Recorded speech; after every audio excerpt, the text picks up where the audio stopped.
Thiruvananthapuram medical college ഉൾപ്പെടെ സംസ്ഥാനത്തിന്റെ എല്ലാ മെഡിക്കൽ കോളേജുകളിലും നമുക്ക് ഉൾക്കൊള്ളുന്നതിലും അധികമായിട്ടുള്ള രോഗികളാണ് എത്തുന്നത്. ഇപ്പോൾ നമ്മൾ ഈ കാലഘട്ടത്തിൽ നോക്കിയാൽ സംസ്ഥാനത്ത് മുഴുവൻ മെഡിക്കൽ കോളേജുകളിൽ മാത്രം ഏതാണ്ട് 6000-ലധികം പുതിയ ബെഡുകൾ ഇപ്പോൾ നിർമ്മാണത്തിലുള്ള കെട്ടിടങ്ങൾ കണക്ക് കൂട്ടുന്നില്ല. അതല്ലാതെ തന്നെ അത്രയും പുതിയ ബെഡുകൾ ക്രമീകരിക്കാൻ നമുക്ക് കഴിഞ്ഞിട്ടുണ്ട്. ഒരു ഉദാഹരണം പറഞ്ഞാൽ തിരുവനന്തപുരം മെഡിക്കൽ കോളേജിൽ ഈ സർക്കാരിന്റെ തുടക്കകാലത്താണ് 100 ബെഡുള്ള ICU ക്രമീകരിച്ചു.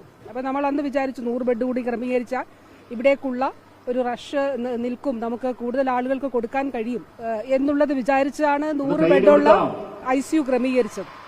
പക്ഷെ ഇപ്പൊ കഴിഞ്ഞ ദിവസം ഞാനവിടെ പോയപ്പം സൂപ്രണ്ട് പറഞ്ഞു 11 പേര് ഇപ്പോഴും വെയിറ്റിംഗ് ആണ് സ്വകാര്യ ആശുപത്രികളിൽ നിന്ന്. ICUവും വെന്റിലേറ്ററും അവിടെ ലക്ഷക്കണക്കിന് രൂപ ഒരു ദിവസം ആകുന്നു. നിങ്ങൾക്ക് എല്ലാവർക്കും അറിയുന്നതാണ്. നിങ്ങളിൽ തന്നെ എത്രയോ ആളുകൾ വിളിച്ചു പറഞ്ഞിട്ട് മീഡിയയിൽ ഉള്ളതും അല്ലാത്തവരുമായിട്ടുള്ള എത്രയോ ആളുകളെ സ്വകാര്യ ആശുപത്രികളിൽ നിന്ന് ഉൾപ്പെടെ ICUയിലേക്ക് നമ്മുടെ തിരുവനന്തപുരം മെഡിക്കൽ കോളേജിൽ ICUയിലേക്ക് കൊണ്ടുവരാൻ വേണ്ടിയിട്ട് നിങ്ങൾ തന്നെ എത്രയോ പേർ പറഞ്ഞിട്ടുണ്ട്. ഇപ്പോഴും നമുക്ക് ICU ബെഡുകൾ നമ്മൾ ക്രമീകരിച്ചതിലും അധികമായിട്ട് വരികയാണ്. അപ്പൊ ഇതില് നമ്മൾ എന്താണ് ചെയ്യുന്നത്? കൂടുതൽ ബെഡുകൾ ക്രമീകരിക്കുകയും അതോടൊപ്പം തന്നെ ഈ സൗകര്യങ്ങൾ ജില്ലാതലത്തിലേക്ക് വികേന്ദ്രീകരിക്കുകയും. അപ്പോ കൊല്ലം ജില്ലാ ആശുപത്രിയിലും പണ്ട് നമുക്ക് കാത്തലാബ് ഉണ്ടായിരുന്നില്ല, എന്നാൽ ഇപ്പോൾ അവിടെ കാത്തലാബ് ഉണ്ട്. മറ്റ് ജില്ലാ ആശുപത്രി ഇനിയിപ്പം ഇടുക്കി ജില്ല മാത്രമേ ഉള്ളൂ നമുക്ക് ജില്ലാ ആശുപത്രിയിൽ അല്ലെങ്കിൽ കാത്തലാബ് ഇല്ലാത്തത്.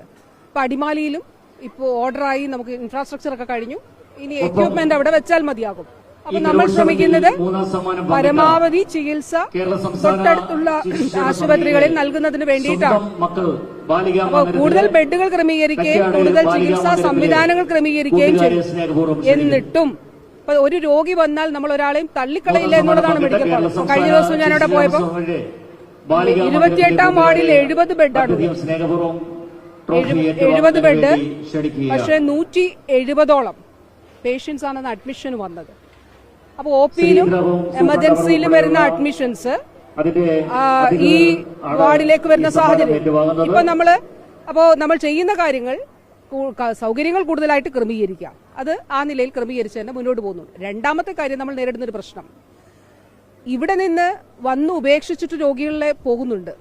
ഇപ്പൊ തന്നെ ഇന്നലെ നമ്മളൊരു കണക്കെടുത്തപ്പം 77 രോഗികളാണ് ആരുമില്ലാത്തവർ, ഡെസ്റ്റിറ്റ്യൂട്ട്സ്. 6 മാസമായിട്ട് ഈ വാർഡിൽ കഴിയുന്ന ഒരാളുണ്ട്, ഡിസ്ചാർജ് ആയിട്ടും പോകുന്നില്ല. അപ്പൊ സാമൂഹ്യനീതി വകുപ്പിനോട് കൂടി പറഞ്ഞുകൊണ്ട് ഇന്നൊരു കുറച്ച് ആളുകളെ മാറ്റുന്നുണ്ട്.